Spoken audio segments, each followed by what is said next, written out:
All right, good afternoon, everyone. This is the Mansfield School Building Committee for Thursday, October 13, 2022. Welcome all. We will begin our meeting. The first item on the agenda is the approval of the September 22, 2022 meeting minutes. Is there a motion to approve the agenda? I will make that motion to approve. Thank you, Mary. Is there a second? Steve, seconds. Thank you. Are there any corrections or updates? Seeing none, then all in favor of approving the September 22 minutes, please say aye or raise your hand. Aye. Aye. Any opposed or abstentions? Rich? I'm going to not oppose. I'm going to abstain. I Okay, had to get pulled out for a school issue, so sorry about that. okay, no problem. Just a point of clarification. Yes. Randy, is everybody that we can see on here, this is the extent of attendees? So far. Okay, thank you. Okay, then that brings us to the opportunity for public input. Is there anyone from the public that would like to address the school building committee? Okay, seeing none, we will move on then to our contractor update. Al?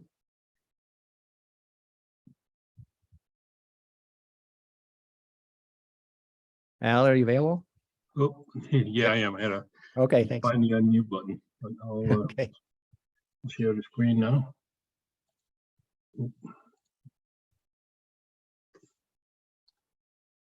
All right, can everyone see the site photo?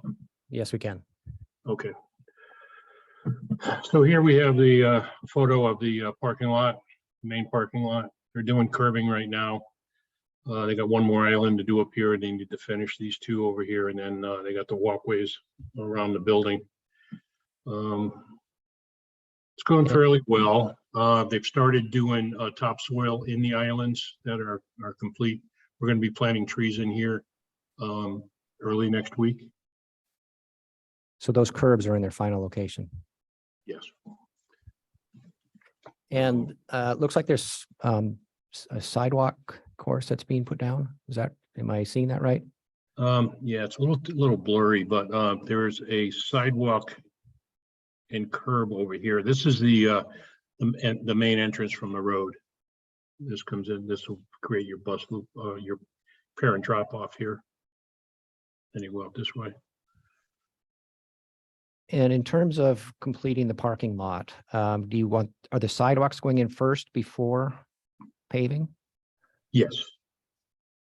Yeah, all the And- sidewalks are scheduled to be complete next Friday or next Saturday if we need to complete by. Like in just over a week? Yeah. And then a timeline for the paving, the 2 courses of paving. Right now, we got paving.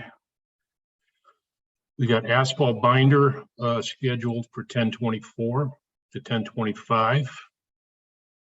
And then we have the wear course, which is the finish coat on 10/27, 10/28. And then approximately 10 days after the wear course, we'll be able to stripe it.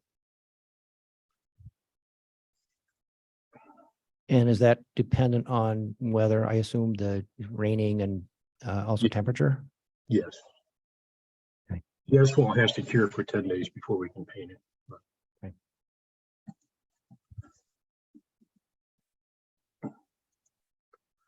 This is just another shot of the main parking lot, the bus loop, and the west side of the building. Al, what layer of asphalt now is on the bus loop? This is only the binder, which is the first layer.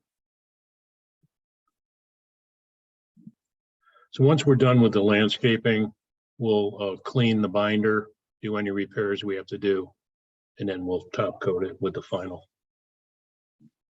And that might happen before the parking lot top coat? Or are they going to do Yes. this both at the same time? Okay. Yeah, it has to hit, the cleaning has to be done before the top coat. Yeah. This is a shot of the new Mhm. the ball field C up here. They're gonna start laser grading that tomorrow, depending on the weather. It's supposed to be a decent day tomorrow, so they've started doing all the topsoil in this area here. So there's a couple more days, this will all be topsoiled. They've got all this done down here, and they're doing around the building as well. So a lot of activity on site. Al, the place that we're looking at right now that has all the equipment parked on it, is that ultimately going to be just grass playing field? Is that where our trailer is located? No, the area that we're looking at in this photograph where the On the Where- right side. where the equipment is parked. Oh, over here? Yes, Oh, yeah, these are just machines that are grading out the topsoil. But yeah, this Right. will all be grass over here. okay, great, thank you. This is just another shot of the ball field. New warning tracks, new sidelines. And they'll be reestablishing the fence over here once they get more work done on the inside, so. By the next time we meet, that should be green with sod and the fence and stuff. We'll look forward to that. Yeah.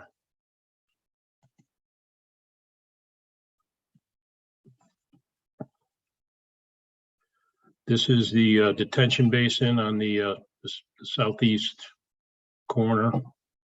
They've got the plantings in here. They seeded and hayed today. You can see they're doing topsoil around the building. They've started the fence at this play area over here.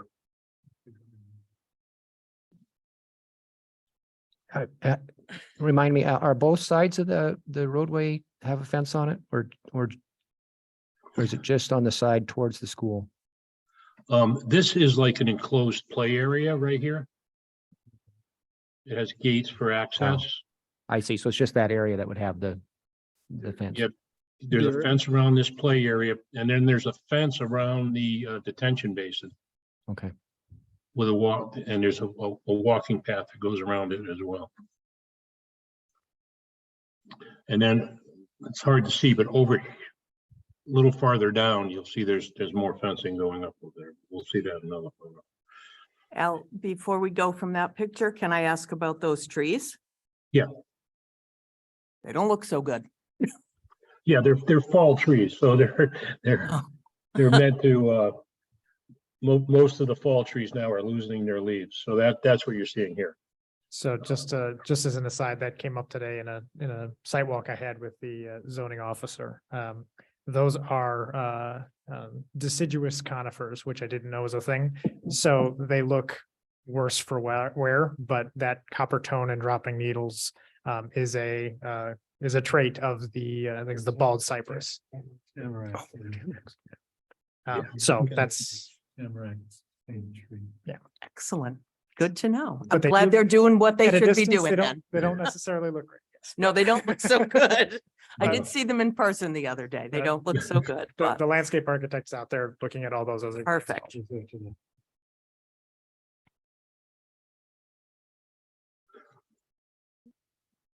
This is an aerial view of the entire building. Are Um, all of the solar panels on now, or is there some more to go on the gym yet? There's some more to go on the gym, but they should be done mid next week. And then they're going to start the actually, they've already started sealing the penetrations on the additional attachments. They'll be doing that probably for the next week. Can you clarify what you just said, Al? There's some additional attachments that are needed. We went through a change order process for that, but the design, how should I say? I this? remember The- that approved different Yeah. style attachments coming from the roof, coming from the decking. But Right. are you talking about on the gymnasium? On all the flat roofs, there's additional attachment points that were added. Right, So Silktown Roof is doing those attachments now, but it will take them about a week and a half to finish. thanks. Yep. They've topsoiled around this side of the building as well. There's a bunch of evergreens here. I believe these are the additional buffer plants that are going to be going over here. That was approved a couple of weeks ago. Getting plantings in this sloped area here. Getting ready for the play equipment here. They're just about done on the other area. And seeding of grass in those areas? Yeah, once they're done with all the topsoil and all the plantings, then they'll go back and hydroseed all these areas. Okay. Or once they complete a large area, like I think once they do the bus, once they do the sod over here and get this down, we'll probably go ahead and hydroseed this right away and just block it off for people going in there. And probably around the building, we'll probably do it in sections. Once they're complete, they'll spray the grass. And are there areas for topsoil yet around the building to be done? I think we have to establish the topsoil, like in this area on this side of this is going to end up being a 8-foot paved walkway. I think there's a little bit of topsoil here that needs to be done, and I think around where they're doing this fence now. Over here needs to be finished, which you'll probably do tomorrow. And then on this side of the building, they have to once they do the sidewalk coming off this canopy to the new parking lot, then they'll infill these two little slices here, and then this side of the building still has to be done. Okay.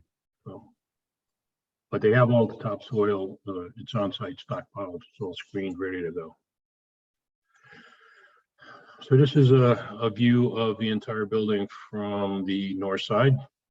They've started, they're almost done with the topsoil in this bus loop island. They've started doing the topsoil over here, but you can see they're getting ready to form up a sidewalk under this canopy, and that will go out to the parking lot this way. So.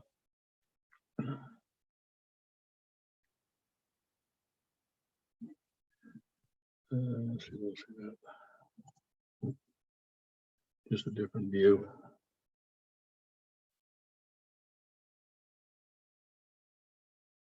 It's a closer up view of area A.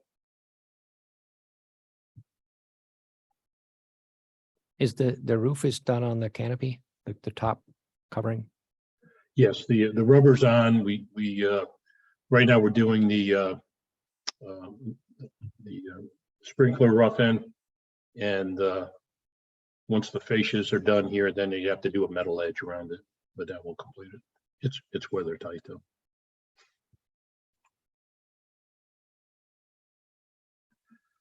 That is it for the aerial photos.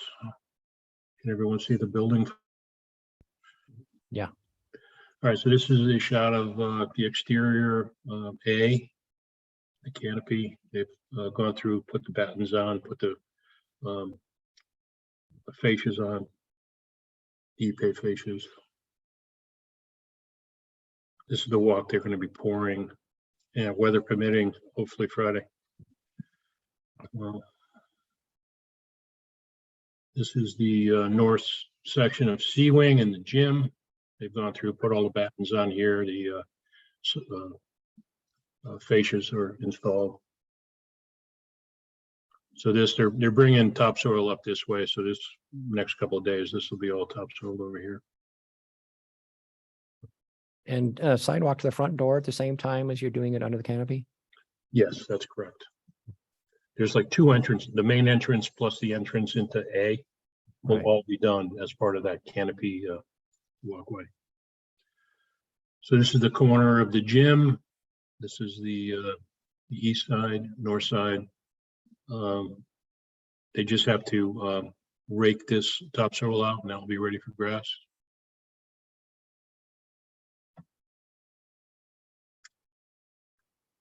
They're finalizing the Ipe on this elevation here. They have to do the fascias and then install the battens. This gym wall over here, this south facing wall, that's the area that we have to modify the roof line. We've got to change order to do that work, so we'll be starting that work next week. There's a concrete paver patio that's outside the cafe that's been installed. I think it looks pretty good. These are shots of the building elevations. These are all the plants they'll be planting in the next few days.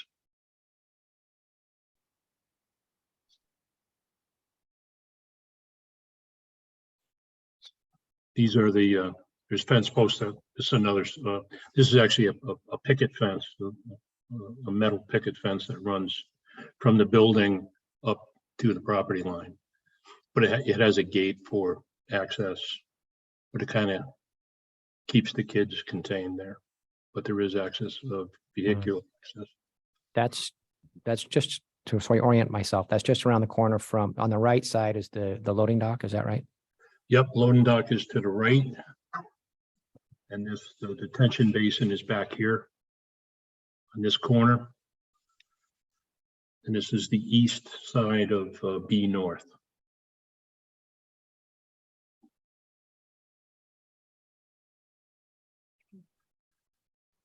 This is what we called the Nook area of B. You have B South and B North. They're putting the maintenance strips in around the building. It just had to be filled with the stone. So those are all set. They should be doing, they'll do the stone after they get the topsoil raked out. Al, can you describe maintenance strips, please? A maintenance strip is it's usually a stone path. I want to say it's like a trench filled with stone.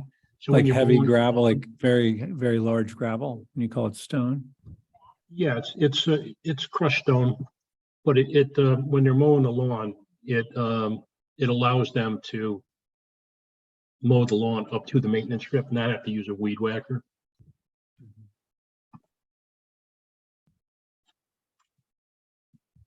So it helps on the maintenance of the grass. Thank you. This is the fence in this enclosure, this playground enclosure over here.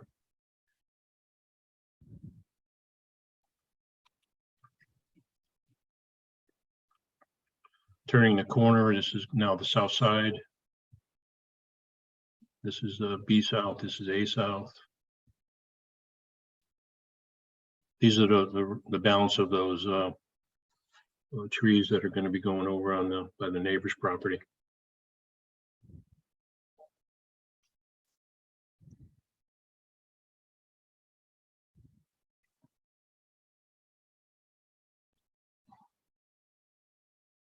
Say, Al, before we go to the inside, there's fascia that's still needed on that balcony, that high roof? Or is that, am I seeing just the very top corner there at the edge? Yeah, Yes, there. they're finishing that off now. You can see they've got the plywood all installed around the rooftop and that bottom ceiling area. E-pay siding goes up on top, and then the metal siding goes on the sides, like they return from these walls into the balcony. They're actually going to be doing the balcony floor, which is porcelain tile, next week. And is the door in on the balcony yet or not yet? Yes, it is. Okay. Yep. That's been in for a little while. One more question before we go to the interior. Yeah, a walkabout, or the group walkabout that I took part in a few weeks ago. The mock-up or the demonstration sort of area in front. It looked like the mock-up of the E-pay siding there was definitely a different tone, i.e. sun bleached from what we see on the new building from the street.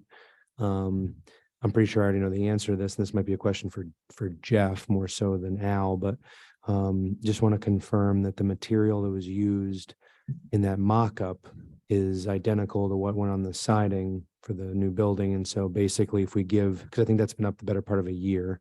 So basically just looking to confirm that for all intents and purposes, those tones, that kind of, I guess I almost call it like a driftwood kind of effect, that's what we will expect the rest of the E-Pay to look like. I can answer that. The mock-up itself is facing due south, so it's getting beat on by the Our sun. sun, okay. Yeah, most of the E-Pay that we're using is primarily on the north side, with the exception of that nook. So I think that'll help. But in the end, yeah, sometime later it will turn into a silvery gray. And not exactly like what the mock-up's showing, but something similar. Right. And there's no, I know one of the part of the appeal of the E-Pay, aside from its durability and its rot resistance, lasting basically the life of the building, there's no maintenance required. So there's Correct. nothing we would be doing in terms of an oil treatment or anything to stave Correct. off the effects of that bleaching. Okay. Kathy, online, you had your hand up for a moment? So I did. Thank you, Randy. I'm sorry, Al, this is a little off topic, but just something I saw made me think about what kind of exterior lighting is there for when the building's not in use? And is that lighting going to impact the neighbors? On the exterior of the building, there's these sconce lights. They're like a half round downlight. And then Yeah, around, Yeah. So let me help you out here, Al. okay, Basically, the lights on the exterior of the building are basically marking egress paths, and they are in this half round downward, primarily in a pool of light, basically below to accent a way out. They shouldn't be directly glaring. There should be a cutoff angle with each fixture that prevents that for the neighbors. We thought about that early on. And then I think occasionally there are some bollard lights around the project that will actually shine on the sidewalk downwards. So it shouldn't be anything glaring into the neighbor's side. And I think we're only at like 1 or 2 foot candles, so it's not that bright. There'll be more light coming out of the classrooms if the classrooms are on at night. Oh, I see, but I'm just more concerned about, folks sleeping and Yep. how bright is it going to be? Okay, thank you. no problem. Okay, and now inside. Area B, it's kind of the same as it was. It's ready for flooring. We do have a pull test we have issues with the flooring. We have another pull test tomorrow. We'll see how that goes. We expect it to go good. And then we can schedule the installation of the floor. It's very close to being done. Once the floor goes in, it's basically a cleaning, a punch list, and then your FF&E.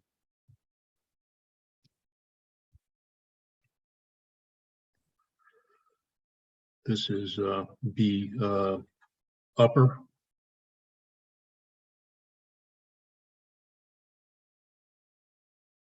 How much of B upper has the ceiling, the wood ceiling installed? Well, what we had them do is install these 2 sides first. And that allowed the electrician to do his work on these lights, which is a lot of work. So we had them go through B and A doing these sides. They completed A today. So now they're coming back in B wing and they're going to finish B. These like 2 bays of B and then just go right down into A. So they probably have about a week to finish B upper with the wood ceilings, these infills. These go quick, they're just big panels.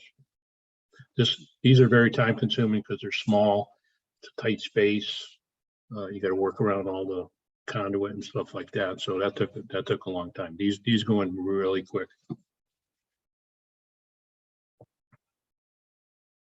Wait, and you said about a week is that just to do B, the B upper, or is that? Yeah, about a week for B upper and about a week for A following that. So Okay. that should be their plan. Yeah. These are just one of the smaller rooms in B.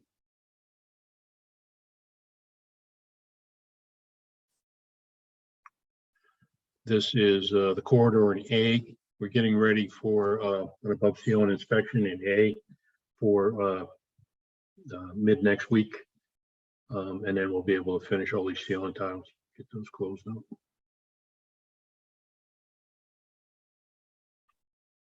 Another shot going out the door. We've got all the doors installed now. He's going through now, putting in hardware.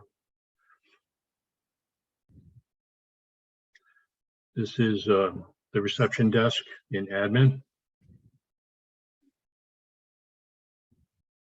That's in place now? Is that what that's showing? Yes, this is in place. They're wiring it now.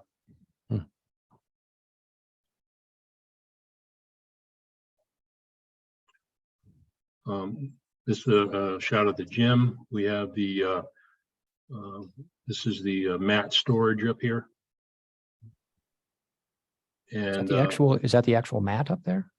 Or is that just, or is that just, That might be the divider okay. screen yeah, between the two sides of the gym. Yeah. So they can have two teaching spaces, the gym teachers. yeah. And then these gentlemen on the left are putting in the basketball hoops, the ones on the sides. So that's in the works. There's a close-up shot of them doing the hoops.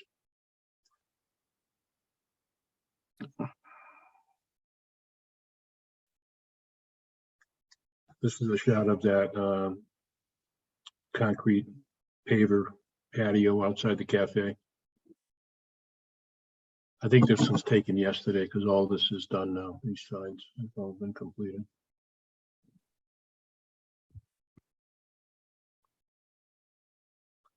This is an interior shot of the cafe porcelain tile flooring.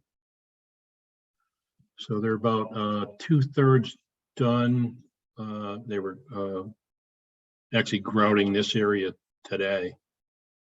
So 2/3 are done, and this will be done tomorrow once grouting.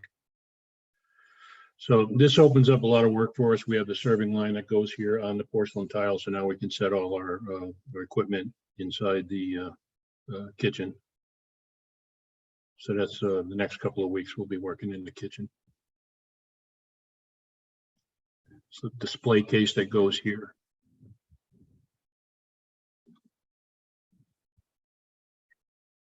Al, can you remind me how much of the floor is getting, or Jeff, the porcelain tile? So all the cafeteria, are the hallways as well? The Yeah, I bel- the yeah. main corridor, like by stair 2, is all porcelain tile. So it comes down here and it turns to the south and it goes by the elevator, and then it terminates at that other entrance. Okay, So the corridor into the classroom wings, A and B, it stops at those entrance doors, and then the Forbo or Marmoleum product picks up after that in the classrooms. But this tile goes up the stairs as well. The whole stair is porcelain tile. And the upstairs walkway from the main entrance is all this porcelain tile as well.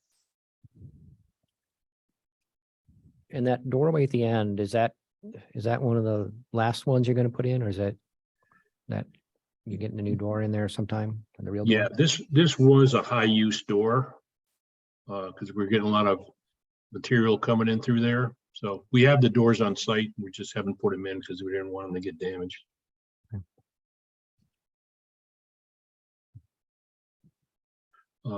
Yeah, now that the porcelain tile is in, we have the coiling grill, which are going to be installed the end of next week.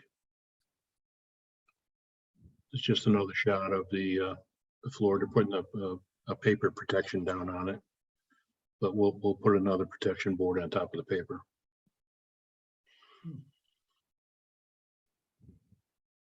This is the ceiling in the cafe. That's complete.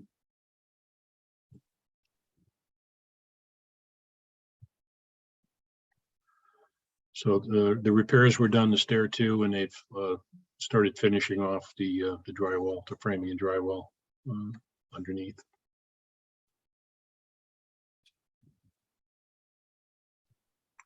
This is the main entrance corridor. And this is the last bay of wood ceilings they have in here. So once they're done, this crew, once they're done, they'll be moving over to B to infill those wood ceilings in there. But this was earlier today. They should be done with this area. They should have been done today with it.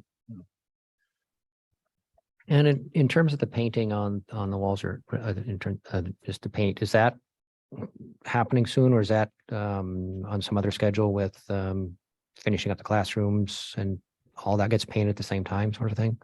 Yeah, this area is a little behind on painting because we had, while these guys are up here, they have a window sill, a wood window sill that runs the length of these clear story windows. So they just started installing that this week. So the drywaller has to go back now and just finish his drywall to that sill. And once that's done, then they'll come in here and paint. Okay. And that is it for photos. Any Okay, questions? thanks. Any questions for Al? Al, it's Chris McNabo. I thought the outside shot of the E-Pay on the corner was stunning. I love the way the different patterns have come together there. They did a really nice job there. Yep. And then, you know, I always think that strip that goes around the building with the stone, I call it a drip edge. You've called it something else, the maintenance strip. There's no way to keep that in good shape unless you're really paying attention. Is there, I saw there was some plastic, looked like there was some black plastic at one of the areas there. Is that going to be a bed of plastic or some other material so that weeds don't start to grow in that really fast? In the maintenance strip? Yeah. Correct me if I'm wrong, Jeff, but I think there's probably a weed barrier and then a stone. Yeah, I believe there is. Yes. Yeah. Great. But over time, it will infill, you know, just with grass clippings or whatever, you know, so over time it will fill in. It will have to be redone at some point, you know, 10 or 15 years. Yep. Yeah, we'll have to double check that, Al. Yeah. Make sure that thing is in there. Al, you briefly mentioned punch list for coming up. That's going to be area B. You're going to have the punch list in a couple of weeks, it sounded like. As soon as the flooring is done, then we'll get Jeff in to do the punch list. Actually, when the floor is done, we have to do our final cleaning, and then we'll have Jeff in to do the punch list. Okay. Now we've gone through right now in B lower, B upper, and A, and done a completion list for all the trades. So we have that list, which we will complete before we have Jeff come through. Okay. I see Tony has a hand up. Yeah, at one point we were talking about the unavailability of the wallpaper with the trees, and I'm wondering where exactly is that supposed to go? And what's the current status of the wallpaper with the trees? Okay, we did go with an alternate manufacturer. The submittal, we're just working out the bugs in the submittal right now, but it looks like we should be getting those final samples to Jeff for approval next week. A large part of the mural is at this stair. I thought that might be where it was. Yeah. Jeff, can you explain where else the mural, the trees go? Boy, I don't remember off the top of my head, but it's primarily there, and I believe on the cafeteria walls, I believe there's some there as well. So where we're at with that is we sent Newfield Sub, I think it was part of the MDC group, an Illustrator file of all the tree patterns, and we had them send us, or we just approved one of the two samples for the texture, because the initial samples with the colors we rejected because they were very shiny and we didn't want fingerprints from the kids and stuff on them. So we got a sort of like a, it's got a texture on it that prevents that. So when those come back with the actual tree patterns and the colors, then we can match them with the other full colors that are happening throughout the building with that same textured 32-pound weight vinyl. Then we can let things go and be approved for fabrication. But because the custom trees are digitally printed and the other ones are solid color, so we just want to make sure the colors are all going to match on that specific pound of vinyl with the texture. So we've been submitting as fast as we can Illustrator files, trying to approve the actual texture of the vinyl. We got the weight of the vinyl itself approved. So now we're just waiting on getting samples back to approve the colors.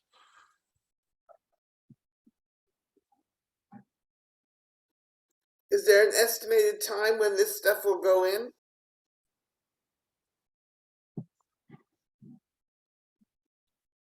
The wall covering, I know the wall covering in the corridors of the classrooms we have. So we're just waiting on this would be waiting on this digitally printed. I'm not sure what the lead time is on it. It might be on the procurement log, which we're going to look at next. Mary?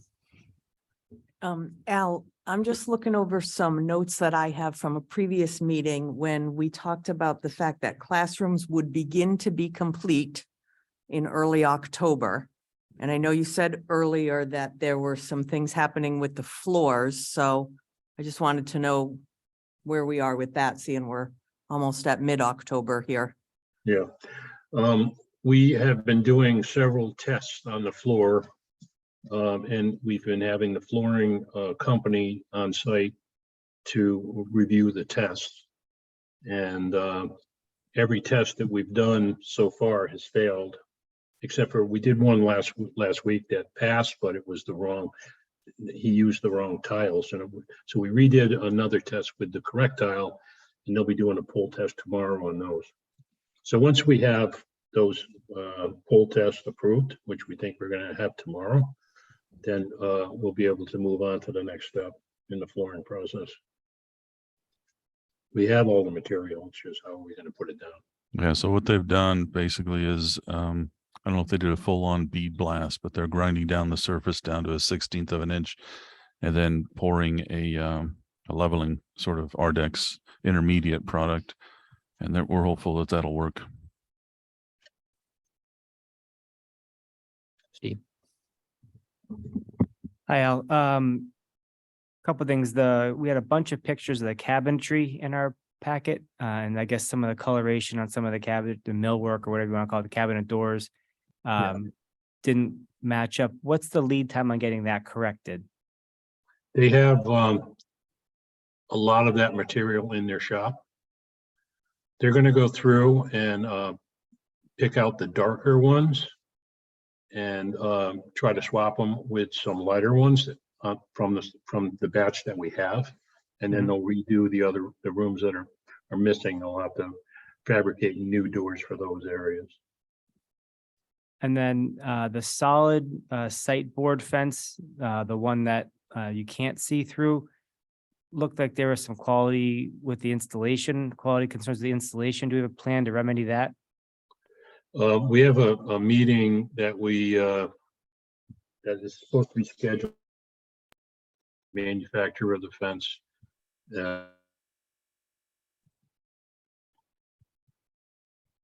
Al, I think we lost you for a moment. Was done on those parts. Al, can you repeat that about the fence? We lost you there. Lost you. Yeah, the problem that we're having with the fencing, the board fencing, is the paint finish is chipping. It chipped quite a bit during installation, so we have concerns that maybe it wasn't done properly or per the spec. So we have we're trying to schedule a meeting with the fence contractor, the fence manufacturer, Colliers, and Taishu Kim to resolve that. I guess I would just say, I'm not sure what the expected resolution would be. I would just be concerned about any fix that's performed in the field. I doubt that the quality will be as good as done in controlled conditions where So it's not vertically hung already. So to that point, that's the crux of the discussion. The original finish was to be a baked on hardened finish, et cetera. And so exactly the point you brought up, if there's localized patching or something of that extent, to what extent can that reliably be done? So whether the panels can be basically scraped, primed, painted with the hardened epoxy, and that's the appropriate repair, versus replacing the panels. That's the point of that discussion, because it had just lingered as the fence will be painted the correct color in the case of the over by the loading dock, but that's not the issue.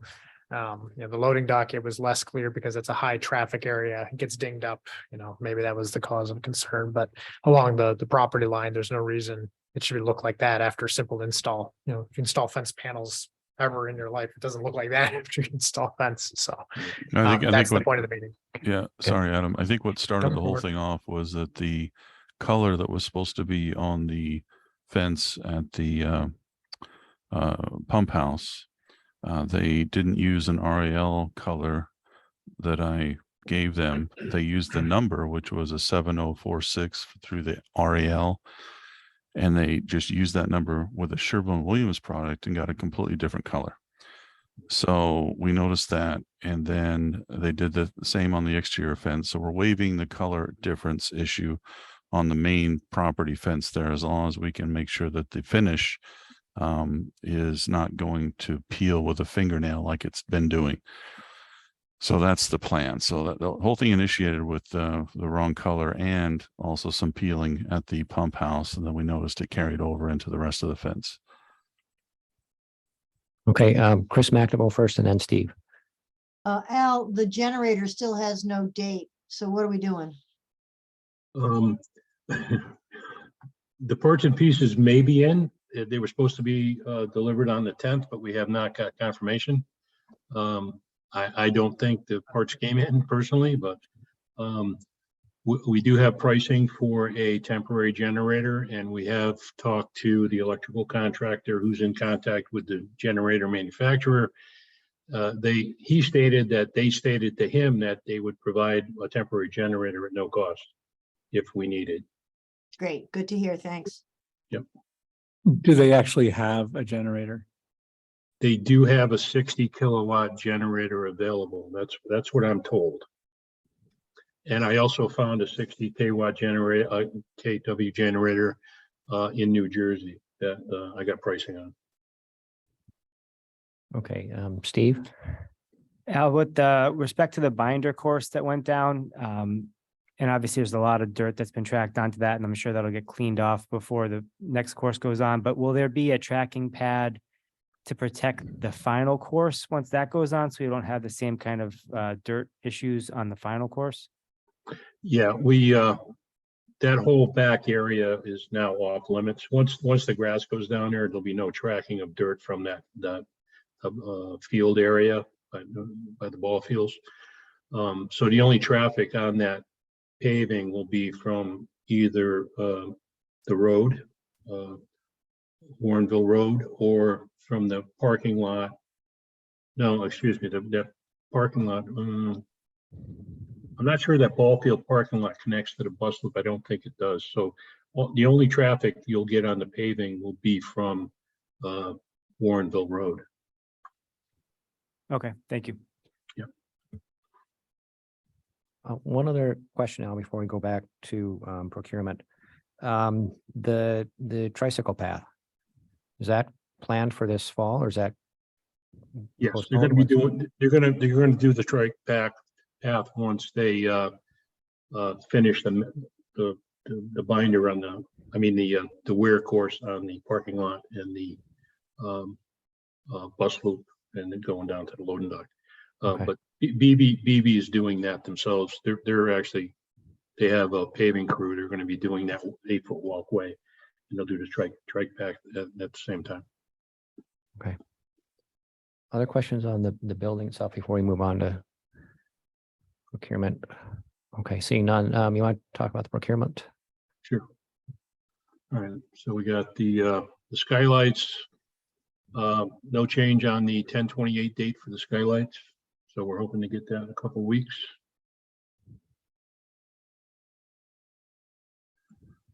This is the wall covering that we just talked about. This is the digital wall covering, the Wolf Gordon. It's not a Wolf Gordon product now anymore, but it's the digital wall covering. We just have to get through the submittal date, and then we can get a fabrication and delivery date from them.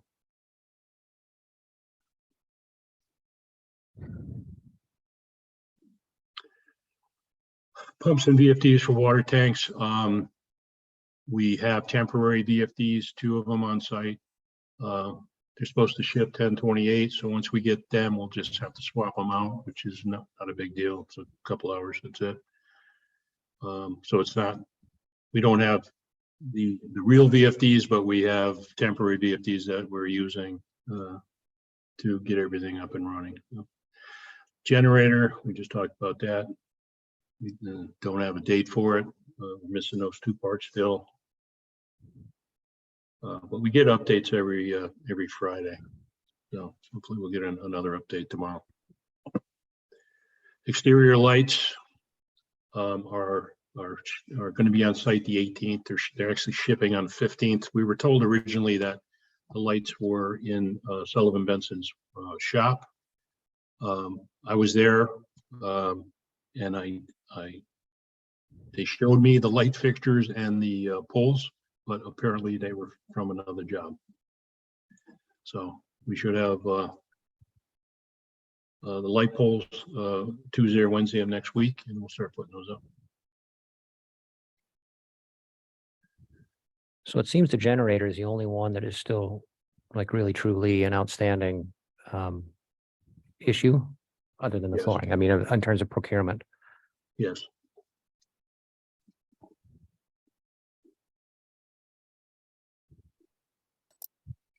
Okay, other questions on procurement? Al, can you also talk a little bit about the startup of heating and, all the mechanical systems? Yeah, we're actually getting ready to do the startup. And we had a discussion today about an issue that Sullivan Benson found.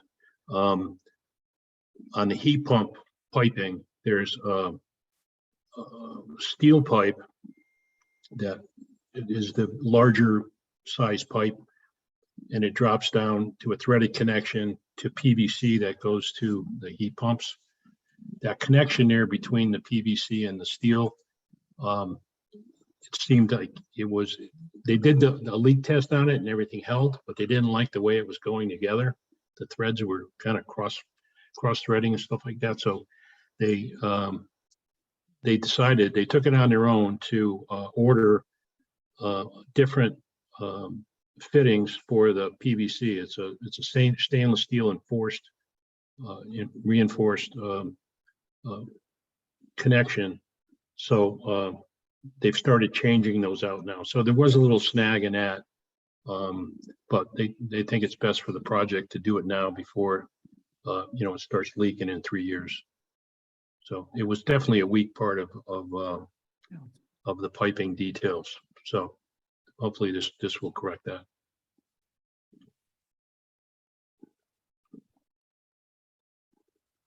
Any other questions for Al from anybody? Steve? Yeah, in the commissioning agent's report, he noted that some of the stuff was plumbed in parallel and it should have been in series or something to that effect. Is that a common mistake? I would think that like the way this is set up, that's kind of if you know what you're doing, it's supposed to be.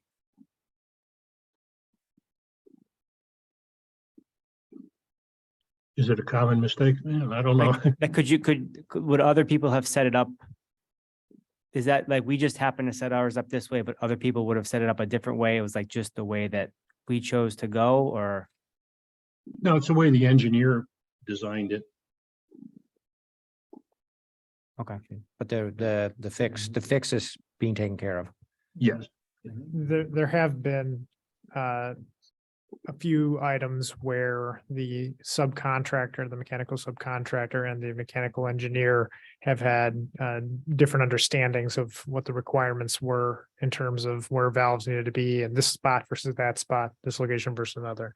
So largely it appears to be a coordination issue between, and it's just an understanding issue of what's the intent of the drawings, what's the functionality of the system as the mechanical engineer had designed it versus what the workers in the field are putting up. So it may be a combination of things where they usually see it this way and they just keep rocking and rolling.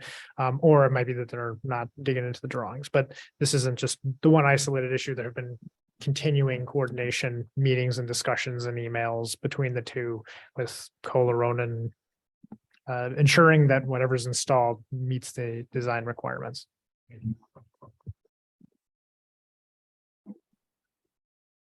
Okay, anything else for Al? All right, well, thank you then, Al. You're welcome. Now that brings us to an architect's update. Yeah, can you hear me? Yes. It looks like I'm on. So you saw my recent site observation report. I've been working with Newfield to see if we can nip all these and get them taken care of right away. Some of the key ones that I'll be paying close attention to is the ground face block in the gymnasium, which is one of the first items in the report. Evidently, after cleaning, it was noticed that the colors are slightly different. So I requested that the manufacturer, and I believe it's Oldcastle that provided the masonry, we should come out and they should have some solutions ready for us to pick from to make sure that this is going to be corrected and done. We do have wall pads that are 5 feet up from the gym floor. So those sections I'm less worried about, but everything above is sort of a speckled different colors of masonry that they need to either use a diamond tipped grinder to get the surface all to be the similar smoothness. That might be the potential that the lighter colored ones do not feel as smooth. So I'm hopeful that that might be this one of the solutions, but we'll have to test it and see. Other than that, I'm waiting for them to set up a meeting with Newfield, myself to get there to discuss what the strategy is to do that, because it's not acceptable. So, so I know this is the Chris Kiefner question, like, how does that happen? But in all seriousness, I mean, the tones are very different. Yeah. Well, You know, this is what I I'm not- suspect. What I suspect happened is the first phase of this is like sort of the 3 strikes you out kind of scenario. The first one is the mason was laying up the coursework, not really paying attention to the symmetry of the drawings on the elevations relative to the steel. So we're willing to let that go as non-conformance so that we can negotiate a credit back later. And then the tops of the masonry, which we laid out to not have a cut top block, we noticed were cut, or I noticed they were cut. And then we started measuring the block itself, and we realized that certain blocks were 7 3/4 inches tall, some were 7 5/8, which is your standard. So that forced the mason to sort of deal with the joints as he stacked up the block.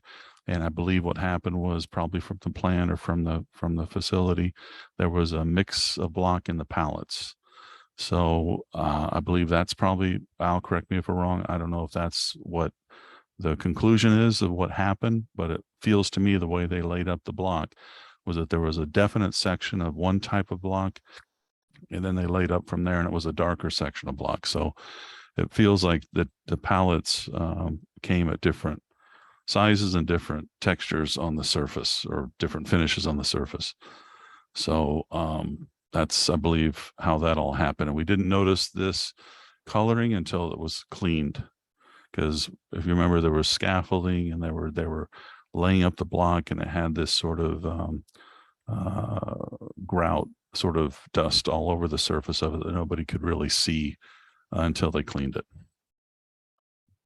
Jeff, is a reasonable would it be reasonable for them to suggest that they pay for increasing the height of the padding as part Well, of a way of reducing I their think costs? I think that once we start doing stuff like that, then for the scale of the little kids in the gymnasium, it starts to feel like, I worry about that. I worry about the covering it with wall pads and covering all the masonry, when really what we had is we had exposed masonry that was going to look beautiful, and the mats were to scale of the children and not like I don't know, what do you call those places where they're padded rooms, right? So, I'd hesitate entertaining that solution. I want them to just start locally, fix what's there, and hopefully it's going to be an issue of just grinding down the surface. If not, then we could entertain that later. But as of now, I'm resisting that. Chris McNamara, have a question? Well, if the grinding doesn't solve the color difference, you can always use a concrete stain that you could apply to the entire wall before the padding goes up. So there is consistency. Should those pad change in the future and we have to buy different ones, that might be a hair off or something, but you can always stain concrete, and that's very effective, and that could be at their expense, of course. Yeah, as long as it doesn't turn yellow over time. No, you pick a nice color. Right. So we talked a little bit about the millwork. The issue with that was in the B-wing, I think for the most part, it all looked great. And then one day I walked in and I saw every teacher's wardrobe cabinet and the ADA sink cabinet in every one of the A-wing classrooms were darker. So I just took it upon myself to send a picture to AWI, which is part of the standards for wood production and supply. It's the American Woodworkers standards, and it basically describes the quality, the tone, the color, the grain, what's acceptable, what's not. And in our specifications, we have a very clear paragraph describing that this project is to be AWI certified through their quality certification program, which means that the installers and the manufacturer, the fabricators, all have to be qualified to do this, to ensure certain levels of quality, like the color, like the grain, like everything. So, that's the next step, is for them to potentially replace the doors. I don't see how they're going to mix the doors, because there's no other wardrobe or ADA sink cabinet door in that entire area that is dark, and all the uppers are light. So I think they're going to have to swap out the doors. The other couple of concerns I'll be keeping an eye on are the leaking seams of the gutters. Evidently, the roofing is not laced into the gutters at the eaves. And I noticed for a long time that there was one splice joint on the outside of the gutter that was leaking. And I was told that there was a overlapping connection that needed to happen within the gutter.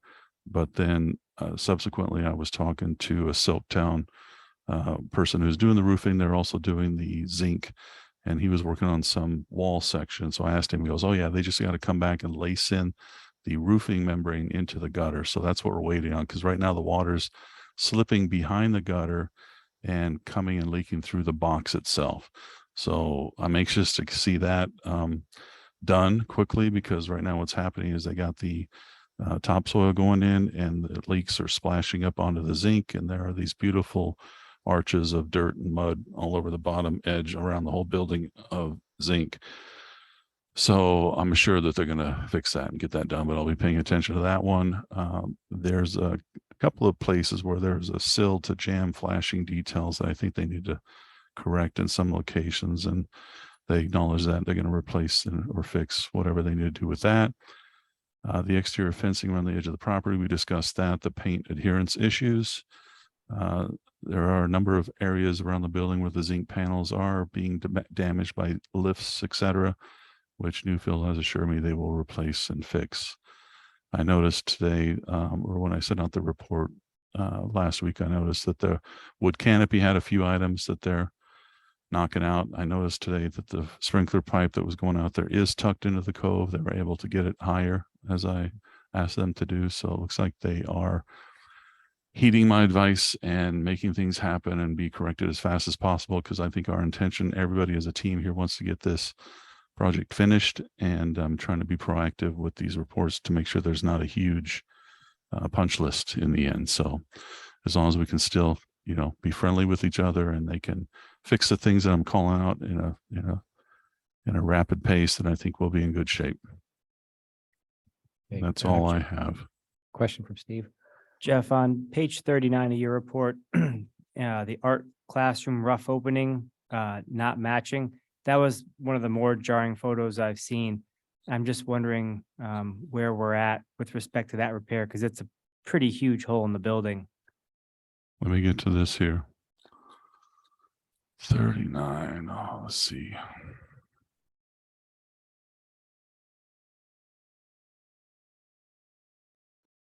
Oh, those are at the, oh, you mean, yeah. I believe what they'll need to do is they'll need to probably box that out like they're doing the classrooms with, and I'll have to discuss with them about strategies of what Newfield wants to do. I'll have to discuss with Ben or Brad or Ray. But I think what they'll have to do is fill in that gap and decrease that hole for the roof opening, make sure the zinc comes up tight and is flashed into the bottom of that sill. And we get our 3 caulk joints in there, and then we'll have to box that out with wood like we're doing in the classrooms. And then So, sheetrock on the sides. so it's this section, wherever this is, I'm guessing A section. This is a lower section. The art classroom has a door that goes directly out to that terraced area. And so we have not fog tested this yet, because I can't imagine that would have passed. No, And the fog test was at specific places along. right. We haven't done the blower door test. Well, I think the key issue here that Newfield, and this is sort of crossing over to means and methods. I point out the issues. We have a discussion about how they're going to fix it. And I want to just make sure that in their solution, and when I go back to inspect during the process of them correcting this, that we get the 3 caulk joints, we get it sealed, there's no leaks, and the flashing is done right and tight, and the aesthetics works as well inside. So that's to be continued. We'll have to work on that, but I don't think there's any resistance on Newfield's part to not take this head on. We just need to do it sooner than later. With regard to the fog testing, the fog testing was the QA/QC for some of the more typical, repeatable, in some cases unique to a section, but to inform the installation process to ensure that what was being put in on a broad scale matched the contract documents. It was not, fog testing doesn't touch every single fenestration within the building and every single joint. The blower door test in aggregate is the one that tests that as for, the entirety of the building, you have sufficient amount of, or a sufficient lack of air leakage, if you will. So if, for example, do we get to the blower door test and it fails, this is one of the ones to go back and look at, but there wouldn't really be a way to go and fog test every single component as you go along. It would be exorbitantly expensive and it would be redundant in a lot of cases. So to answer your question, no, this was not fog tested, but it wasn't complete when we did that portion of A-Wing. Okay, any other questions for Jeff? Chris? So you got 90 something pages, Jeff, of 91 pages. And some of the stuff looks to me like it's just people rushing, going too fast, or trying to cut a corner to get something done quickly. I know we all want the building done quickly, but we all have said repeatedly we want it done correctly.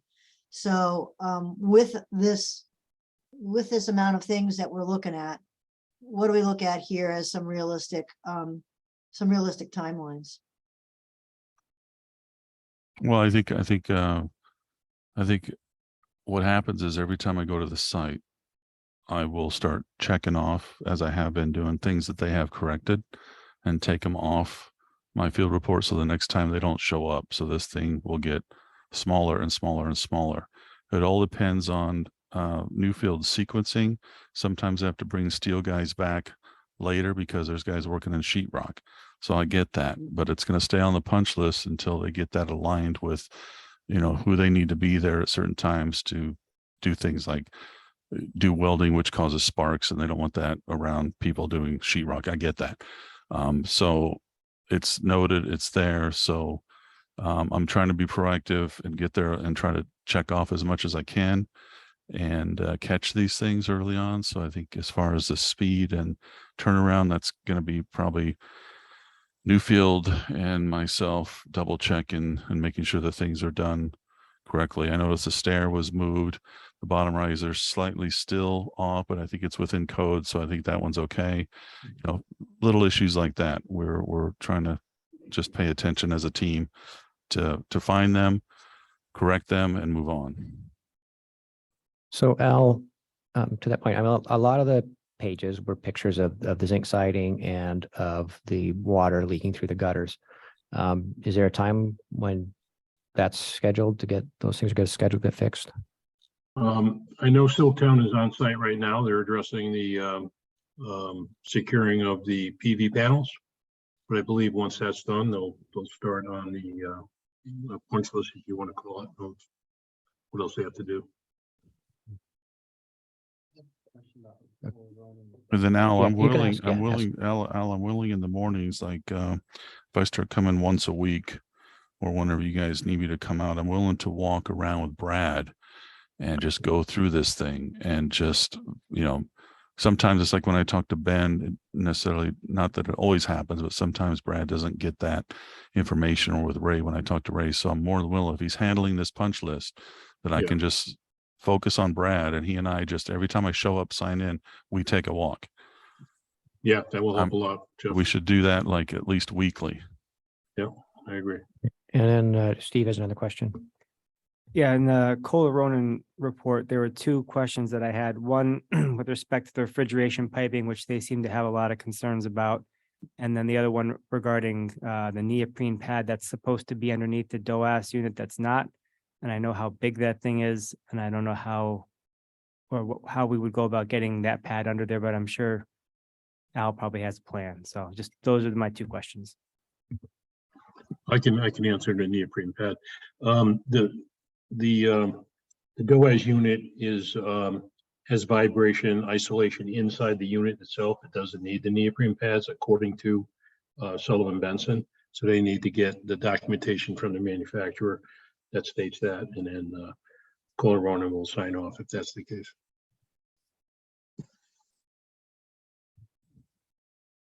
Any comment on the refrigeration piping? And I'm not up to speed on that issue. I'm sorry. That's it. Thank you. Okay, all right. Okay, then thanks, Jeff. Then that brings us to the OPM update. So in the context of the items that we've gone through today, Al and Jeff talked about a lot of specific items. Just to bring it back to sort of a higher level, and what are the key focal points that often I mention to the group. So in terms of progress, if you line it up with the building and site is approximately 85% complete.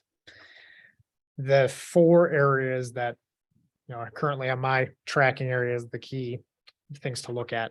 We've got the site and the exterior, which is probably the most time sensitive given the upcoming winter months. We have the just general completion of the interior spaces. We have the flooring, and which I'll talk about a little more, and there'll be some items up for review for approval later on. And then the mechanical items. For the site and the exterior, the key 2 points before winter arrives are, to a lesser extent, plantings and things that might be required as part of a zoning and planning and zoning approval. Al's met with the town planner. I took a walk around with the zoning officer today. That's of the two items, that's less of a concern in terms of getting that portion of it complete and installed before the winter months. The item that is, I'm sorry, is it less of a concern because it's doable, done tomorrow? Or is it because they're easier about it? no. It's less of a concern because there are fewer constraints. There are fewer unknowns. Impediments There's to been some making it talks happen. about it Mhm. already. There are fewer trades involved. It's the landscaper. And as long as you get these components in, we don't have stormwater runoff concerns or erosion control concerns. Planning and zoning is on board with what plants won't be installed. That's an item that can readily move through and not hold up any sort of certificate of occupancy. The one that, and I don't mean to sound like as though it's a grave concern, but it is something to monitor, is the asphalt binder and all of those components. There's some binder down on the site, which is good that that's in place. One of the field reports from, I believe it was Richter Segan, identified some of the work that needs to be fixed, repaired, modified. So there's that portion of it to be redone. And then subsequent binder courses need to not have those delays or those defects. And there's just a critical component of it with the parking lot. And that's been well established from planning and zoning, engineering, and the building official that the parking lot needs to be complete as part of the A2 survey in order for certificate of occupancy to be provided. That is more sensitive because asphalt plants close in the middle of November approximately. So there's a month between now and then where the binder courses have to be put into place, any remedial work has to be done, the wearing surface has to be in. You know, as Al mentioned, there are durations between when you put one layer down before you can put the next layer on, and then striping, et cetera, et cetera. So there are a number of steps that need to be met along the way, and you can't put it in if it's a torrential rain or if it's too cold to put down asphalt binder because we get a cold snap, you know, November 1st or what have you.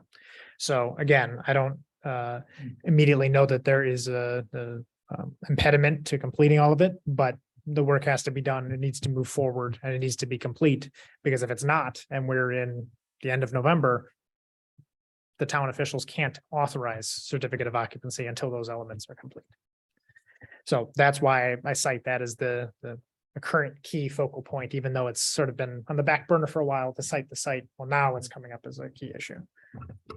So if, with respect to the paving being a requirement of the town, is there any room for negotiation on this? Like if we got everything binder coursed and then we ramped up any protrusions like catch basins or manhole covers with asphalt, but at least my concern is if we're rushing to get this top course on and maybe the binder isn't perfect and the weather's a little too cold or it's wet or whatever, we're going to pay out. I mean, asphalt's a very expensive piece of this, and I'd rather not have a driveway that fails prematurely. Would it not be better to get the binder down across the whole thing so we can park on it, you know, have ramps in appropriate spots to get you up to the sidewalks and whatever, and then do the final top course in the spring when conditions are better, it's had the entire winter to settle, and we get a better end product that maybe lasts a little longer. So we have had a number of conversations with town staff to answer the question, what needs to be done in order to occupy the building. Just the initial conversations, which have been some months since those, indicated that the site work needs to be complete, minus a tree here or a bush there, that kind of thing. There are regulations and statutes that govern what town officials are or are not able to waive, if you will, or make accommodations for. So as of now, the marching order is the site needs to be complete. To what extent a defect here will, or a slight imperfection there might hold up the building. That's something that Newfield and as attended to by TSKP and Colliers during those meetings needs to be in clear lockstep with the zoning enforcement official, the town planner, engineering, building official, fire marshal, as we move towards the close of the available site work period. But there are limitations to what they can and can't waive or not waive based on published regulations and statutes. So those conversations are continuing and will continue to happen as we go forward.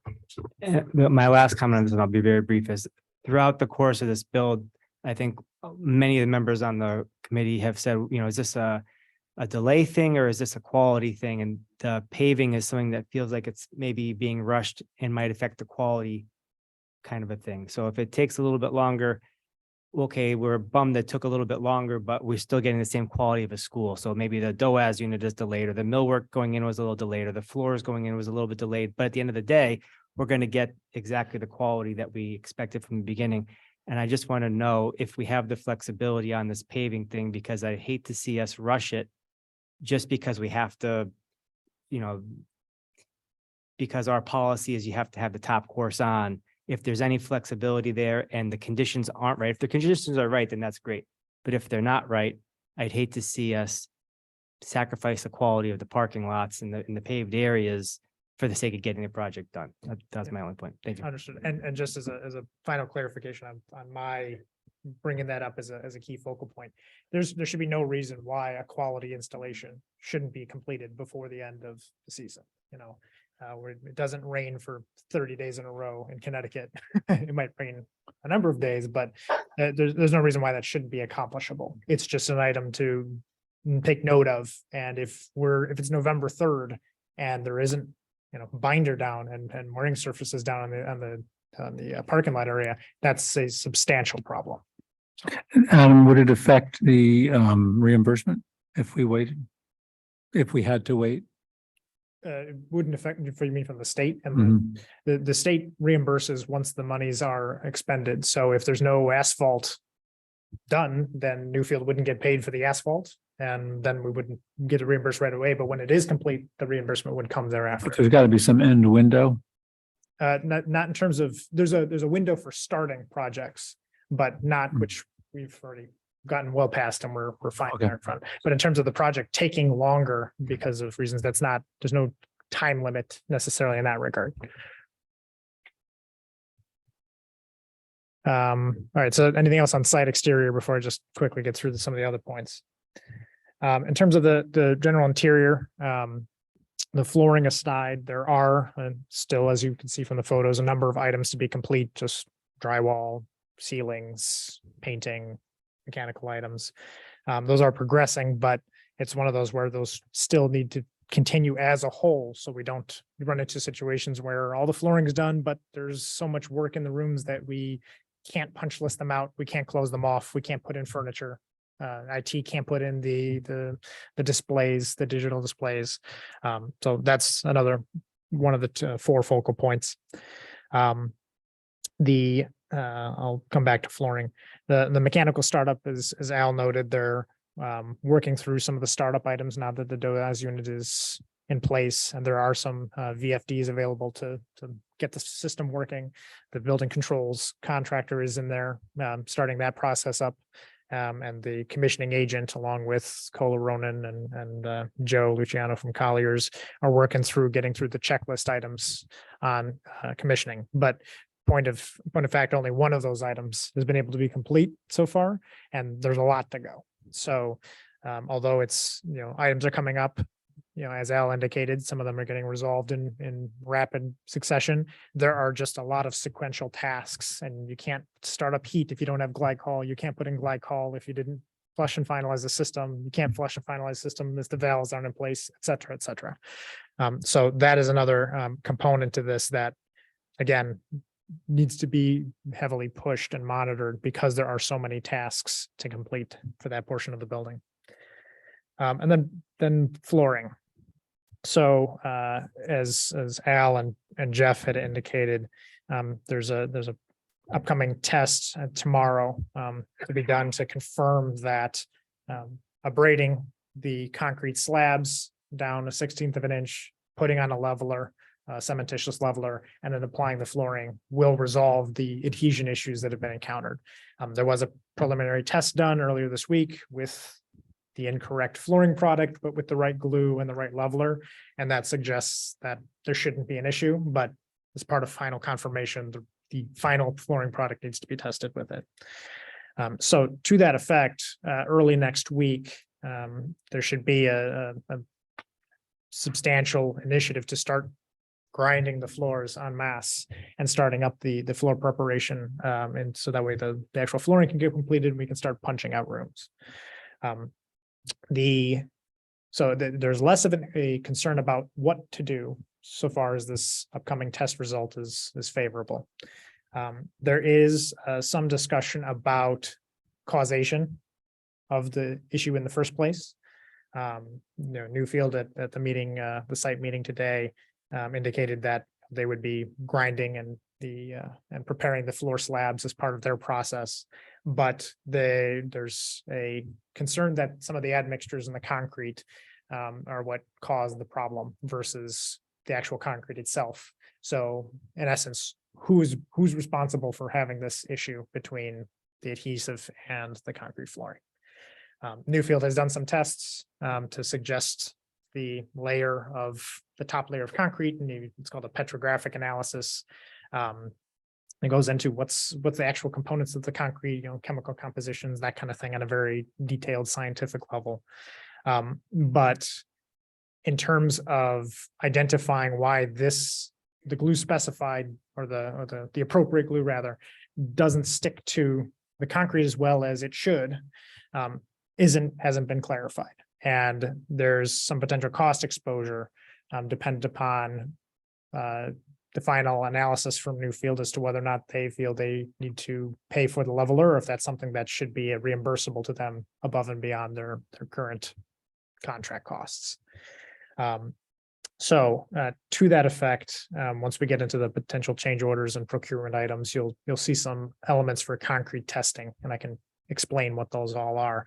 But point being is the consensus from Colliers and from TSKP was for the town to procure its own concrete test and have its own analysis of what happened with the concrete, because there is a potential cost exposure. Even with a disagreement on who's to pay for it, so to speak, there are contractual mechanisms to continue the work going. There's a construction change directive, which you may have seen. We've done it a number of times in the project, that establishes what the work is to do, and then the contractor does it. So it doesn't get held up by finger pointing of, who's responsible for that portion of the work. But that is important to separate the contractual discussions from getting the work done. And so insofar as the testing, that the pull testing is concerned, if that passes and the flooring manufacturer will warranty this installation, and the admixture manufacturer will warranty the installation, that should resolve the what to do as opposed to who pays for it question. Once that what to do is resolved, then Newfield can start moving throughout the building, completing the classrooms and getting Jeff in there to punch them out. So that way we can shut the doors and they effectively become outside of Newfield's scope of work to resolve, minus any punch list items and things of that nature. Steve, go ahead. I know we focused a lot on the concrete floors. Where are we at with the gym floor? So that's another element that came up in recent scheduled discussions on when does the gym flooring come in? How does that interplay with the rework at the masonry that we just identified, as well as furniture deliveries and things of that nature. So we don't have a final answer as to what the correct path and sequencing is for the gym flooring, because it just got identified as a key component of the overall schedule. Where does it make sense to interplay with some of the items that the owner needs to do, like furniture and things of that nature? So that's on the docket. So back to the concrete, there's a suggestion that the town obtains its own test. Mhm. And we're gonna talk about that with the With the PCO. PCOs. Okay. Yep. Any questions there before I move on to the PCOs? Kathy, you had your hand up at one point. Yeah, go ahead. This is just my curiosity, Adam. You mentioned that the project is 85% complete. How do you come up with that That was number? Yes, so that's a good question. That is based off of the most recent billing from Newfield that we'd see at the end of the month here. So based off of the dollar value assigned to each portion of the work that all these pay applications have been coming through and been approved for, that's how much of the contract value has been installed to date and completed. So that's how that 85%, it's just how much have they asked for and how much we've approved versus what the total contract value is. You just divide the numbers and that's how it's come up to about approximately 85%. So there's no timing issues involved in that. No, it's, So you could- this last 15% could take us a long time. yes, it's not related to time. It's just based on the amount of work installed. Yes. And so, Okay, thank- Tony, go ahead. I I'm really concerned about this concrete issue. Those of us who have gone through the crumbling foundations experience, and we have as a town, it's not just the surface of the concrete that I am beginning to find worrisome, but can somebody assure us that? Yeah, let me speak to that because that is a concern, especially in this part of Connecticut, with concrete. So the crumbling foundations, as they're commonly referred to, is a result of specific puritic concrete that was from certain batch plants that were used in a certain period of time. For the issue we're talking about here with the slabs in the school, there is no structural concern. There's all the slabs were, the concrete was tested and they have your compressive brakes, and they're reviewed through that standardized testing process. So there's no structural concern like you would have with a crumbling foundation where you have to come back and all of a sudden lift up your house and put in new foundations and things of that nature. The concern is at the very top of the concrete where it sticks to glue. So the slab itself is performing as it should be. It's just a function of that very thin top layer of concrete chemically binding to the specific type of glue specified for the specific type of flooring that's being installed. I can see this turning into a public relations issue. And so it would be really helpful to know that about the structural concrete tests. I was certain that you didn't have the same problem that the crumbling foundation concrete did, but the possibility that a concrete might be defective because of some kind of component is just the kind of thing that will raise real concerns. So it'd be useful to have that in case somebody raises the question. It would be useful to know about the kind of testing that has been done on it.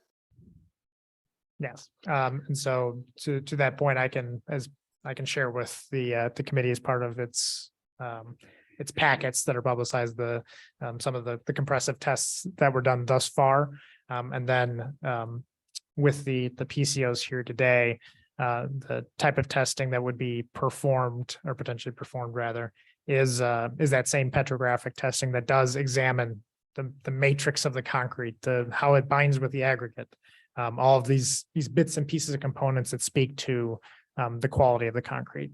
Just as an aside, there was early today, we received a copy of the Newfield testing report that they had procured through an outside engineer.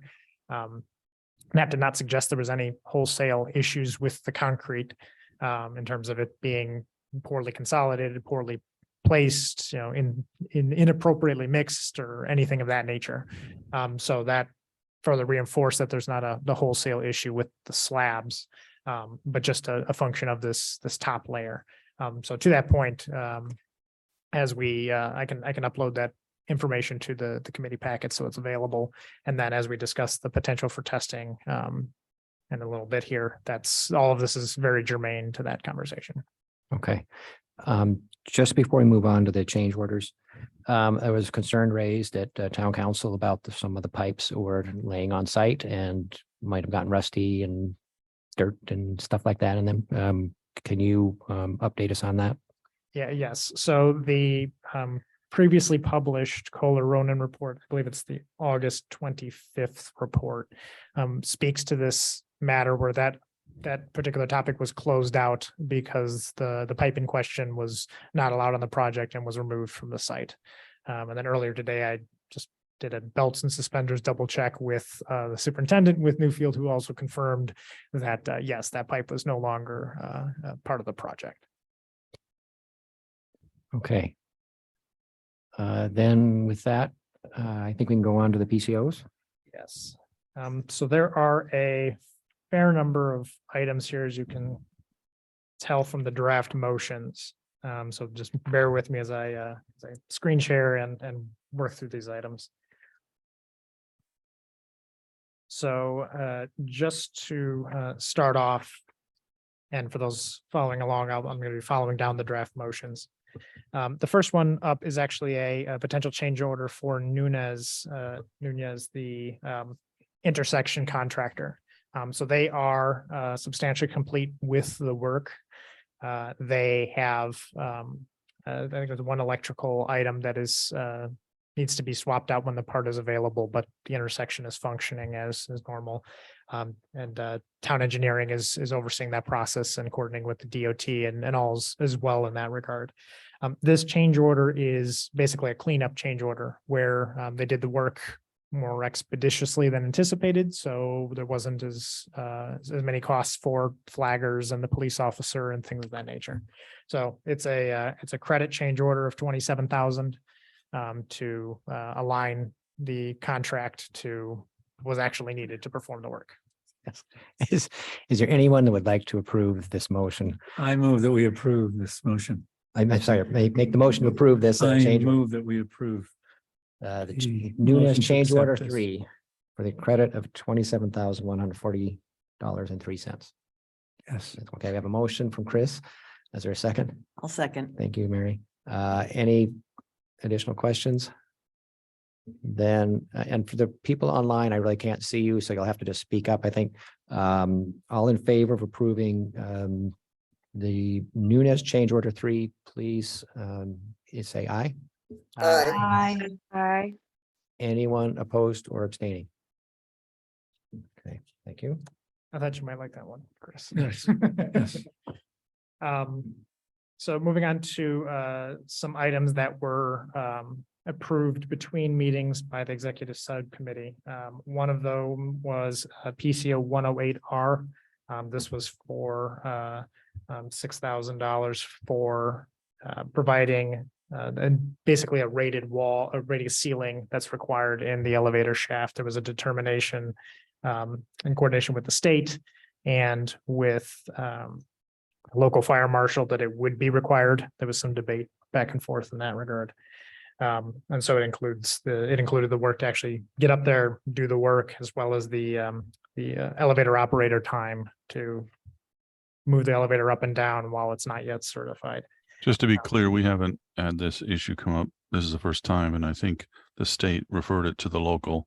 The local bill inspector requested this, so we didn't want to argue with him. So we're going to do it.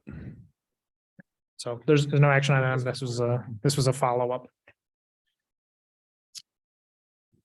Similarly, there was a set of testing that was approved for $3,880. This is to do some curtain wall, a different type of curtain wall testing at that large curtain wall by the cafe over in that vicinity. Just because it's such a prominent portion of the site, and there was some concerns with some of the rough openings around some of the other windows and things. There was a recommendation to pursue this work, and so that was approved on an expedited basis, so that way it could get scheduled before it gets too cold and the work gets too far along. So the results of that will be obviously be forthcoming once it's performed.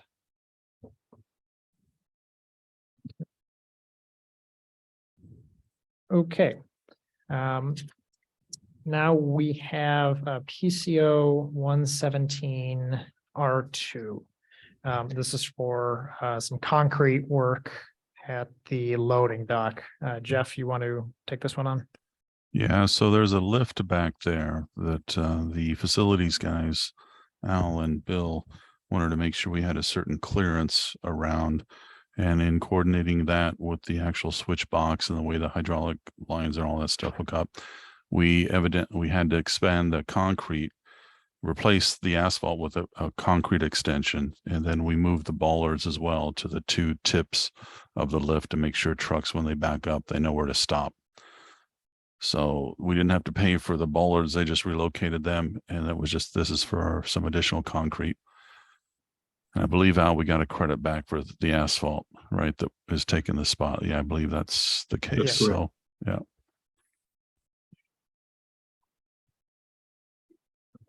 Are there questions? Go ahead. I'll make a motion to approve change order 117 R2. Okay, I can second that. thank you, Mary. Any other questions? Then all in favor, please say aye. Aye. Aye. Aye. Any opposed or abstentions? I think it's unanimous. Okay. Next, PCO 118.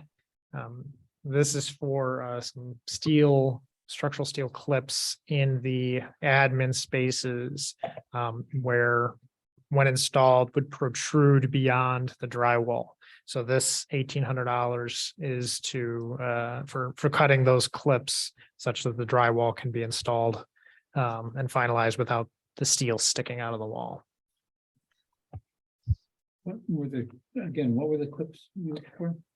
Jeff, you want to? Yeah, these are clips that are supporting the tube pipe that's running along the admin wing. It's basically in the reception area, the principal's office, and one other office. I believe there's 8 total clips. And what the structural engineer did is, they brought in the clips all the way proud of the column that they're welded to. So working with a Newfield, we had a change order that was probably 6 times this. And we came up with a solution to cut them back, smooth them out, and seal around them so they're not, blatantly sticking out with corners exposed. So it was something that wasn't picked up on because they don't model it and nobody saw it until it's on the site. Whose oversight do you feel this was, Adam? This is a coordination with the drawing, so this would be on the design team to coordinate this.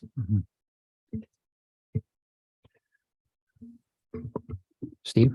I'll make a motion to approve change order 118. Okay, we have a motion. Is there a second? I second it. Thank you, Chris. Any final questions? Then all in favor of the motion to approve PCO 118, please say aye. Aye. Aye. Any opposed or abstentions? Okay, PCO 119. This is a procurement related item, although be it much less severe or significant than some of the other ones that have been encountered, like the freezer and things of that nature. So there was a access control mounting product that was specified that was unavailable or was going to take a number of months to get. So switching it to a rack mount was the solution that was acceptable to the designers. And there's a $2,200 premium to procure that item, so it doesn't interfere with the installation of the controls. I move that we accept change order 119. Okay, thank you. Is there a second? Second. Steve seconds. Any last questions? Then all in favor of approving PCO 119, please say aye. Aye. Aye. Aye. And any opposed or abstentions? Okay, The last Newfield change order is a change in the key box. So on the building, you have a box that first responders can use to get keys to get inside the building. There was a product that was a basis of design in TSKP's scope. When coordinating with, I believe it was the fire marshal, there was a different model that they prefer and wanted. So that's this model. It's just more expensive than the basis of design. So I the propose delta we- between the two is $650. I Chris? propose we accept change order 120. okay, thank you. Is there a second? A second. Thank you, Mary. Any questions? Then all in favor of approving PCO 120, please say aye. Aye. Aye. Aye. Any opposed or abstentions? Okay, moving down to the procurement items section. So that top bullet point, there's no documentation for this one. This is proposed increase in the purchase order for Langen, the hazmat consultant. So they operate under the established time and materials basis, just like the testing lab, just like whomever. And with the additional asbestos that was discovered in the slabs, there was some additional testing, additional monitoring that needed to occur. So the motion is to increase their purchase order by $7,182.50 to cover that delta between the original scope and the needed scope to resolve the asbestos that was additional asbestos that was found discovered. Okay, so this is a very specific amount. Is this, would This that conclude their services? it's a specific amount. The value of the increase is to cover there's a open PO, not PO, but an open proposal for the soil testing that they have not yet billed for. So we know what that discrete amount is. That ends in the $182.50. Okay, And then there is some time that they'll put in to finalize some of the documentations that would come up on a forthcoming invoice. So there's an extra 5,000 that I put in there to cover that Okay. value. So I don't anticipate additional increases in this PO after Okay. this increase. then is there a motion to increase the Langen purchase order from $70,000 to $77,182.50? I have a question Oh, before we do question? that. Go ahead, Tony. Asbestos in the slabs? This was this is at the perimeter of the slabs in the old building, Oh, okay. Okay, just not in the new one. not in the new one. No. Okay, We're in trouble if there's asbestos in. yeah, I move that we accept the increase in Langner's. There. Okay, thank you. I have a motion to approve this. Just- There's not documentation. It's just a PO. There's no. Okay, so we have a motion. Is there a second? Thank you, Chris. It's Chris Kiefner. Any final questions? Then all in favor of approving the increase in the Langen purchase order, please say aye. Aye. Any opposed or abstentions?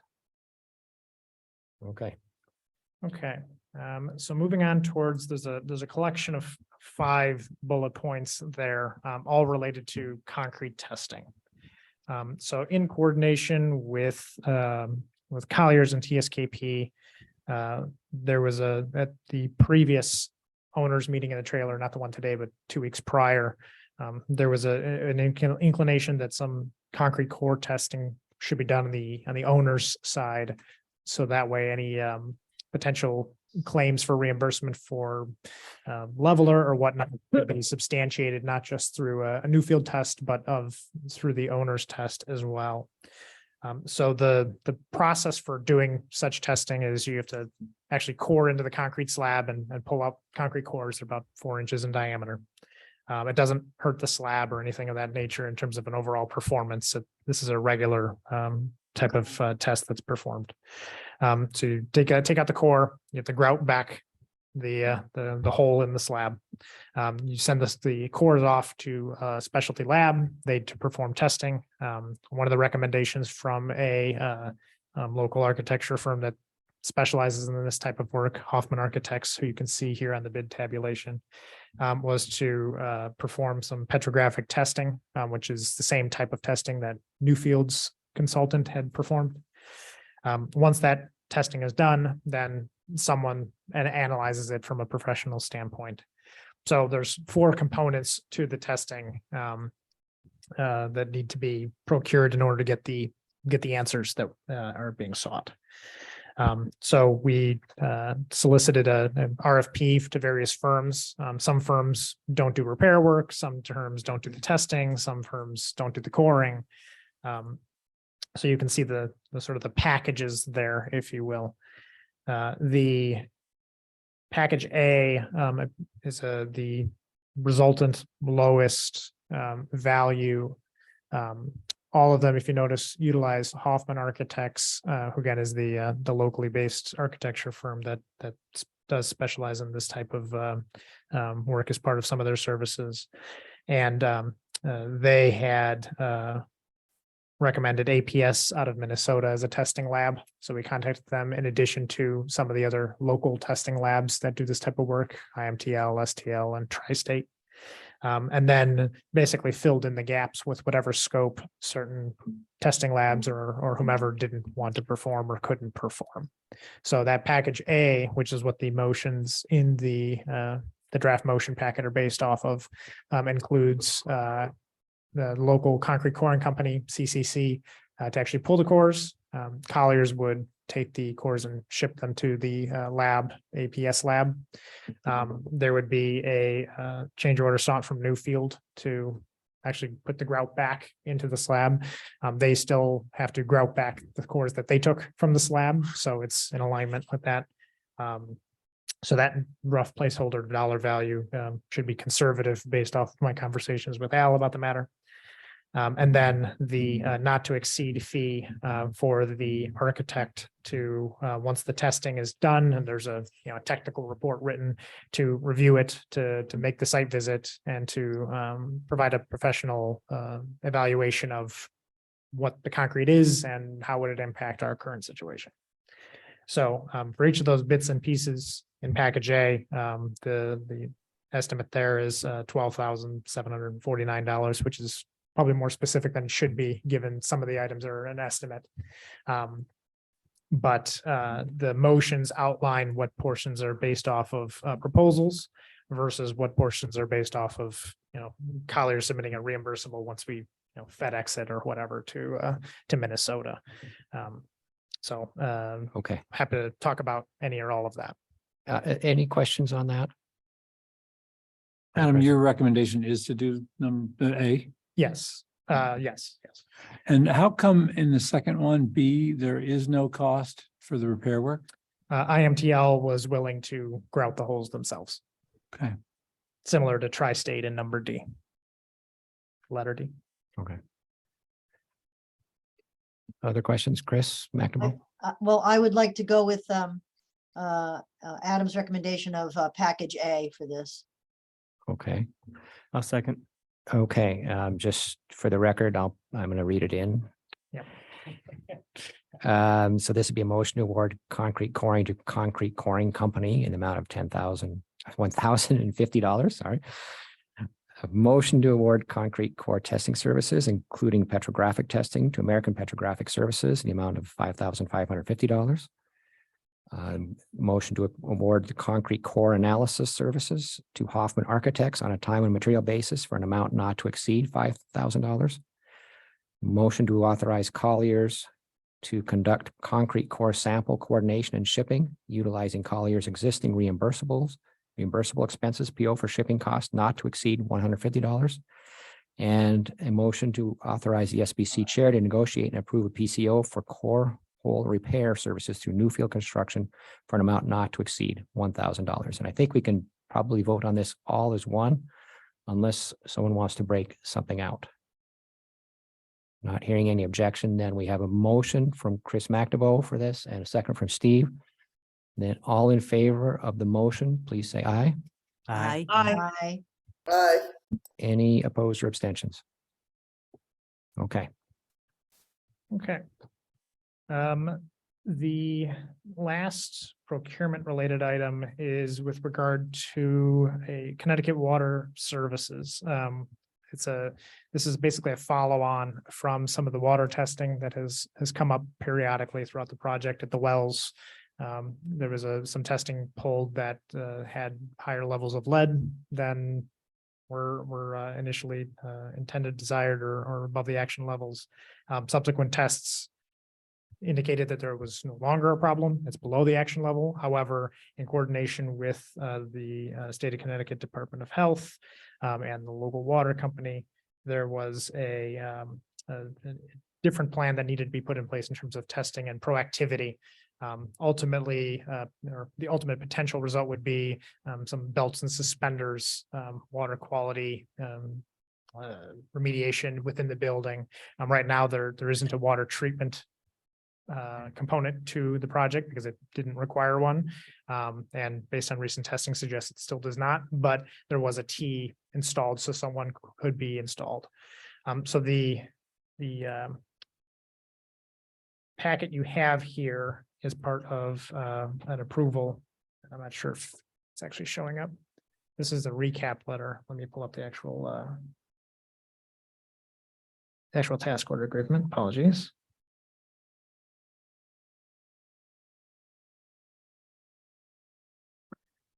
So this was received by Alan Corson and Facilities as the recommendation for a detailed analysis of the history of testing and to go through review the data identify any potential treatment options that might be appropriate.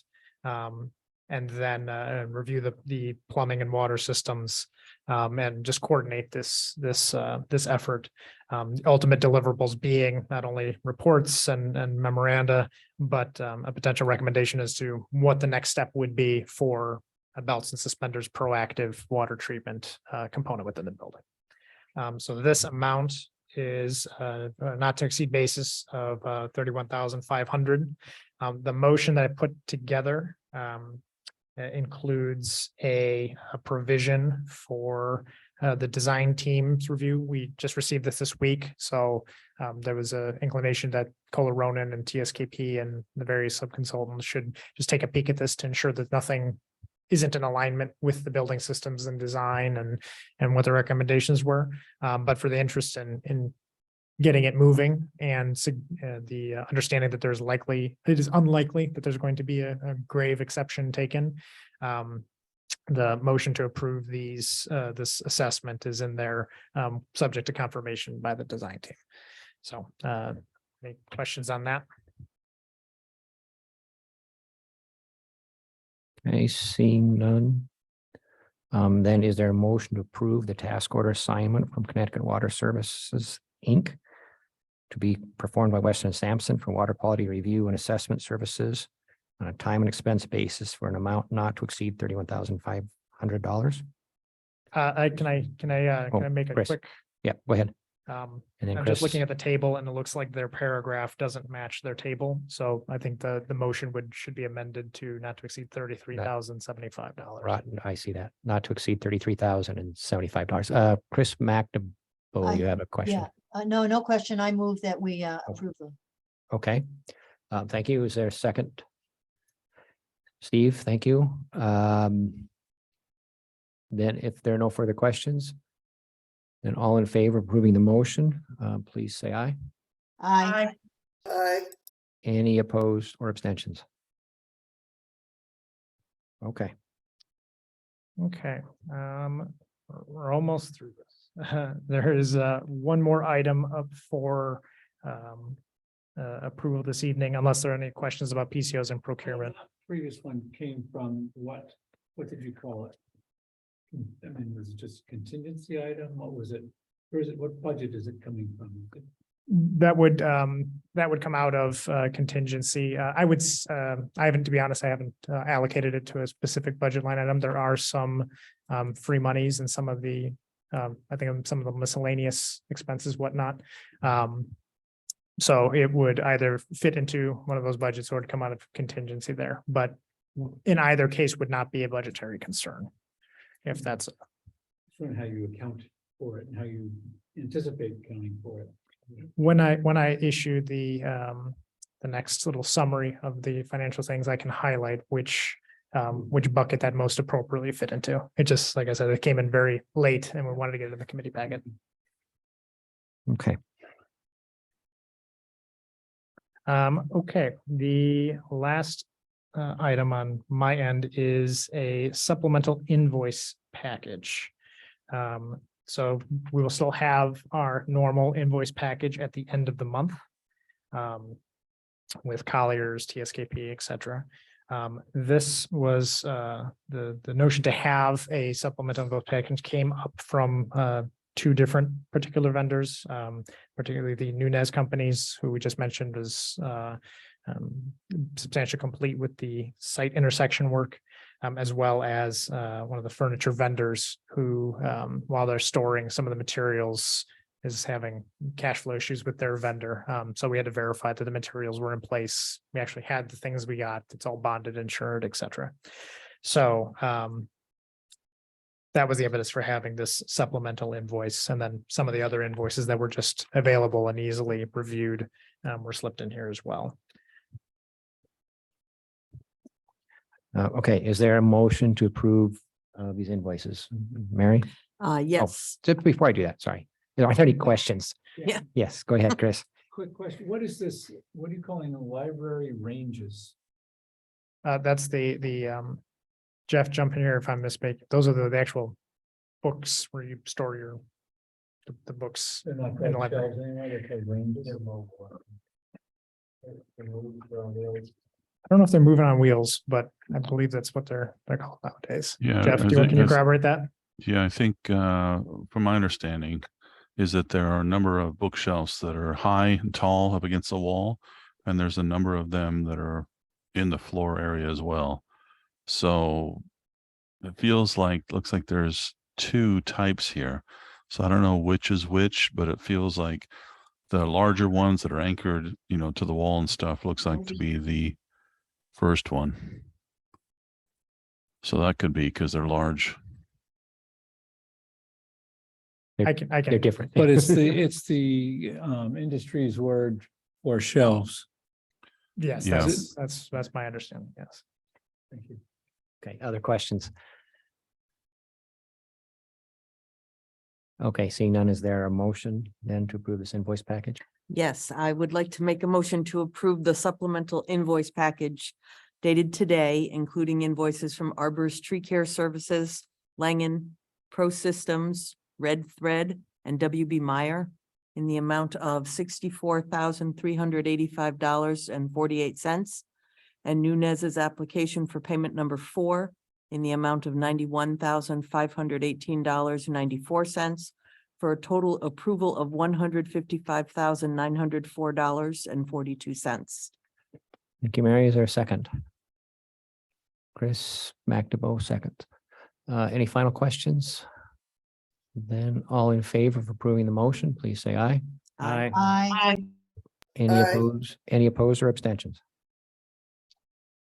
Okay, and that's unanimous. Then that brings us to adjournment. Is there, oh, Chris, go ahead. I move we adjourn. Okay, thank you. Is there a second? second. Okay, thank you, Chris. Then we'll see you next time. Thank you all. Thank you.